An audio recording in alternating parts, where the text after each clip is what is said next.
Hello मेरे प्यारे बच्चों, क्या हाल चाल। उम्मीद है कि आप लोग स्वस्थ होंगे, मस्त होंगे और आप लोग की पढ़ाई भी जबरदस्त तरीके से चल रही होगी। फ्रेंड्स देखिए फ्रेंड्स, मैं आज क्लास 12th हिंदी का एक मोस्ट इम्पोर्टेंट टॉपिक लेकर आया हूं जो आपके बोर्ड के एग्जाम में 5 नंबर में पूछा जाता है। फ्रेंड्स, जीवन परिचय, साहित्यिक परिचय व कृतियां।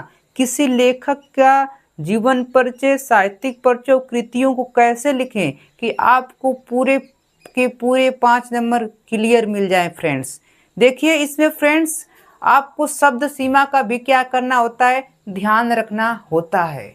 ठीक है, आपके लिए शब्द सीमा की जो सीमा की कमी है या बेसी अधिकता होती है वो कितना होती है, आपको 80 वर्डों में क्या होता है, लिखना होता है। ठीक है, थोड़ा बहुत बेसी लिख सकते हैं, ये ना कि आप पूरा क्या करते, विस्तार पूर्वक लिखना क्या कर देंगे, शुरू कर देंगे। ठीक है, तो देखिए फ्रेंड्स, कैसे लिखेंगे जीवन परिचय, साहित्यिक परिचय और कृतियों को बहुत ही अच्छे तरीके से। ठीक है फ्रेंड्स, तो चलिए देखते हैं।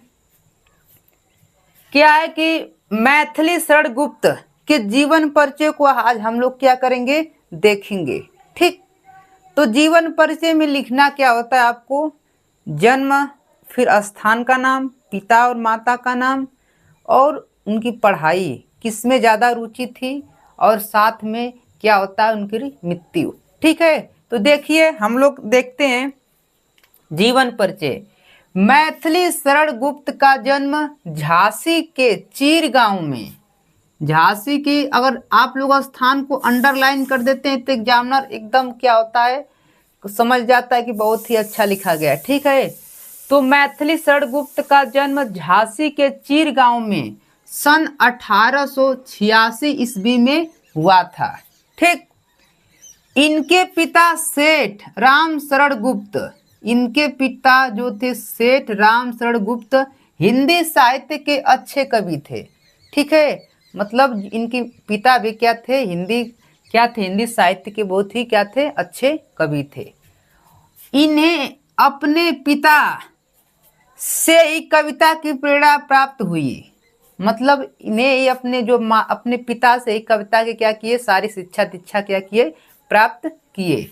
ठीक, गुप्त जी की शिक्षा घर पर ही संपन्न हुई। जो गुप्त जी थे, मैथिली शरण गुप्त, वो घर पर ही क्या किए थे, शिक्षा को प्राप्त किए थे। ठीक, इसी कारण से इनके अंदर काव्य के प्रति अभिरुचि जागृत हुई। इसी कारण इन्हें क्या हुई, काव्य के प्रति अभिरुचि क्या हुई, जागृत हुई। सन 1964 में ईस्वी में गुप्त जी का देवावसान हो गया। मतलब सन 1964 ईस्वी में फ्रेंड्स गुप्त जी क्या हो गए, उनकी मृत्यु हो गई। फ्रेंड्स ठीक, तो ये आप लोग का जीवन परिचय। अब साहित्यिक परिचय क्या होता है, आपका मोस्ट इंपोर्टेंट होता है। ठीक, इसको देखिए, तो साहित्यिक परिचय इनका लिखते हैं। तो मैथिली शरण गुप्त जी में बाल्यावस्था से ही काव्यात्मक प्रवृत्ति विद्यमान थी। मैथिली शरण गुप्त जो थे बाल्यावस्था, मतलब बाल्यावस्था से इनमें क्या थी, काव्यात्मक प्रवृत्ति में क्या थी, बहुत ही क्या थी, रुचि थी। ठीक, गुप्त जी राष्ट्र प्रेमी कवि थे। गुप्त जी थे जो वो राष्ट्र से बहुत प्रेम करते थे, मतलब देश से क्या करते थे, बहुत ही लगाव रखते थे। देश के प्रति क्या करते थे, बहुत ही लगाव रखते थे।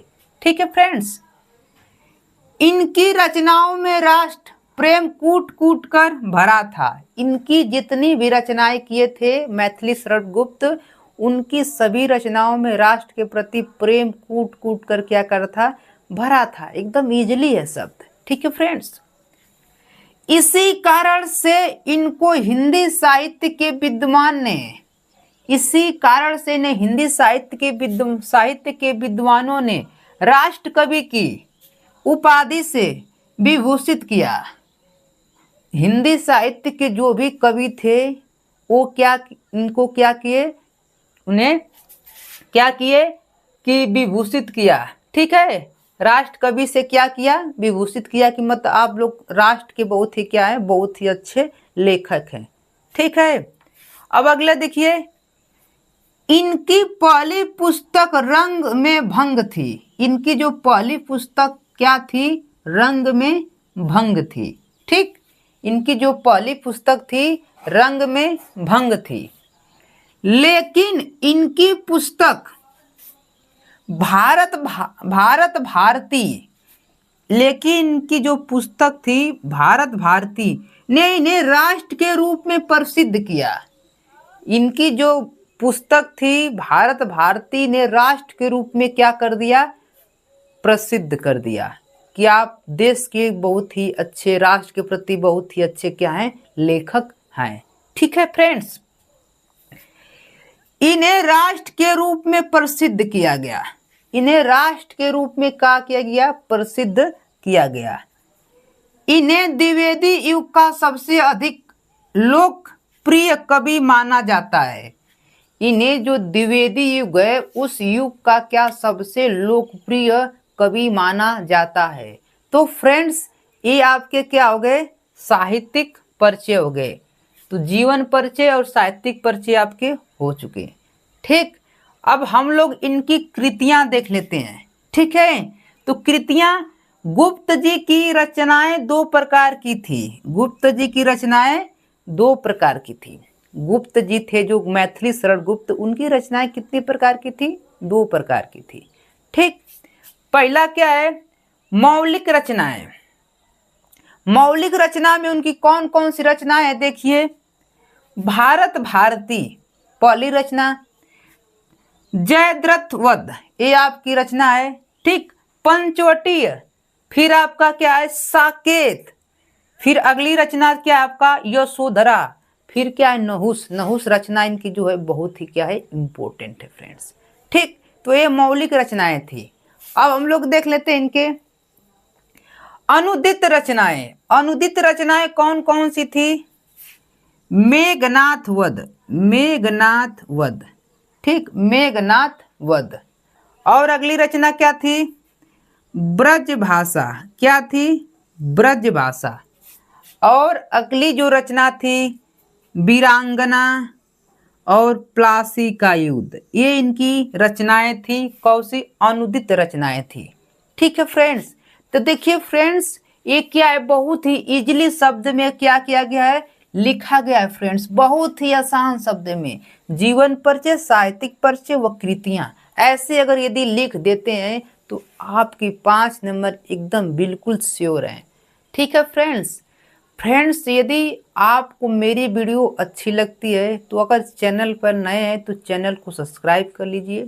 ठीक है फ्रेंड्स, और लाइक कर दीजिए, और एक प्यारा सा कमेंट करना ना भूले फ्रेंड्स। ठीक है, love you, take care friends, screenshot ना लेना भूलें। ठीक है।